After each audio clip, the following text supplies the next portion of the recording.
السلام عليكم ورحمة الله. بسم الله الرحمن الرحيم.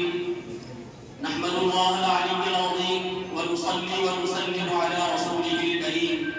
أما بعد، فأعوذ بالله من الشيطان الرجيم.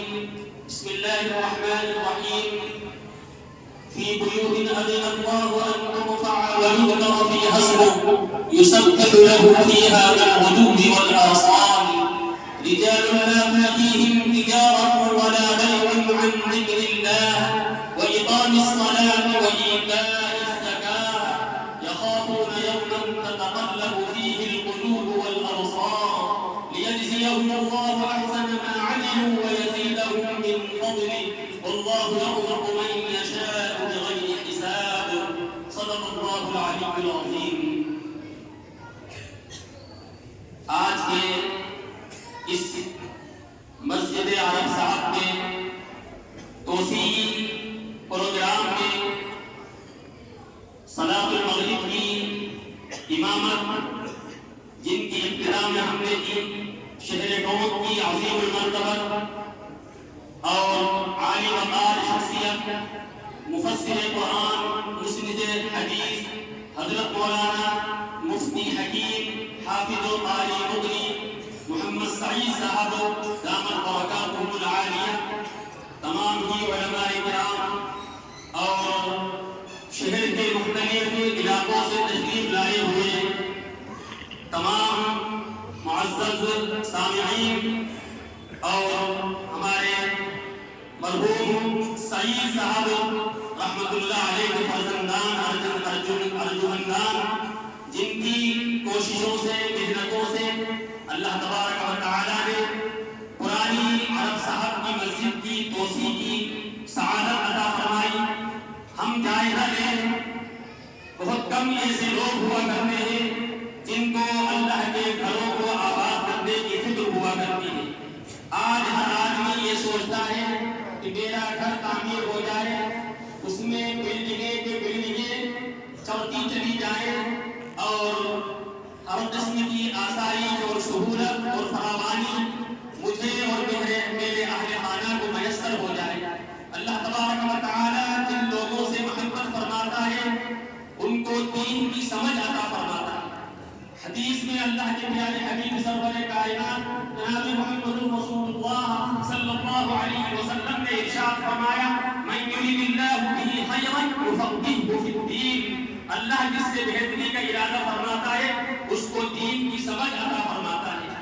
اور اللہ تبارک و تعالیٰ نے جو لوگ مسجدوں کو آباد کرتے ہیں ان کے ایماندار ہونے کی اور ہدایت یافتہ ہونے کی گواہی سورہ توبہ کی اس آیت شریفہ میں دی جس کی ابھی قاری صاحب نے افتتاحی تلاوت کے اندر قرآن مجید کی وہ آیت تلاوت کی. اللہ تعالیٰ ارشاد فرما رہا ہے انما یعمر مساجد اللہ من آمن باللہ والیوم الآخر. اللہ کے گھروں کو مسجدوں کو وہی لوگ آباد کرتے ہیں جن کا اللہ پر بھی ایمان ہوتا ہے اور قیامت کے دن پر بھی ایمان ہوتا ہے. وَأَقَامَ الصَّلَاةَ وَآتَى الزَّكَاةَ اور جو نماز قائم کرتے ہیں اور زکوٰۃ ادا کرتے ہیں. وَلَمْ يَخْشَ إِلَّا اللَّهَ اور اللہ کے علاوہ کسی سے نہیں ڈرتے. فَعَسَىٰ أُولَٰئِكَ أَن يَكُونُوا مِنَ الْمُهْتَدِينَ. اللہ تعالیٰ فرما رہا ہے یقیناً یہی لوگ ہدایت یافتہ ہیں، ہدایت پر گامزن ہے جو اللہ کے گھروں کو آباد کرنے کی فکر کرتے ہیں. ورنہ اللہ ہماری حفاظت فرمائے بہت سارے ایسے لوگ بھی ہوتے ہیں جو مسجدوں میں اختلاف پیدا کرنے کی کوشش کرتے ہیں، کمیٹیوں میں انتشار پیدا کرنے کی کوششیں کرتے ہیں، مدرسوں اور مکتبوں کو اجاڑنے کی فکر میں لگے رہتے ہیں. ان کو بھی توجہ سے اللہ تعالیٰ کا حکم سن لینا چاہیے. جو اللہ کے گھروں کو ویران کرنے کی، ان کو برباد کرنے کی ذرا بھی کوشش کرے، ذرا بھی اس کا عمل غلط اس میں ہو جائے، اللہ کی نظر میں وہ سب سے بڑا ظالم ہے. اللہ تعالیٰ پہلے سپارے میں ارشاد فرما رہا ہے وَمَنْ أَظْلَمُ مِمَّنْ مَنَعَ مَسَاجِدَ اللَّهِ أَن يُذْكَرَ فِيهَا اسْمُهُ وَسَعَىٰ فِي خَرَابِهَا. اس شخص سے بڑھ کر ظالم کون ہوگا جو اللہ کی مسجدوں میں اللہ کے ذکر سے روک اور اس کو اجاڑنے اور ویران کرنے کی کوشش کرے. ان کو تو یہ چاہیے تھا اللہ کے گھر اور اللہ کے دربار کو ایسی خشیت اور اناد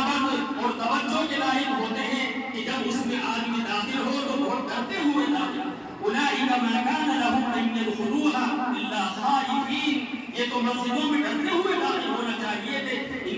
ان کو کیا ہو گیا کہ یہ اللہ کے گھروں کو گزارنے کی، ویران کرنے کی اور کمیٹیوں میں اور منتظمہ میں انتشار اور اختلاف پیدا کرنے کی کوششیں کرتے ہیں. ایسے لوگ اللہ کی نظر میں دنیا کے اندر بھی ذلیل و رسوا ہوں گے اور آخرت میں بھی ان کے لیے اللہ نے دردناک عذاب تیار کر رکھا ہے.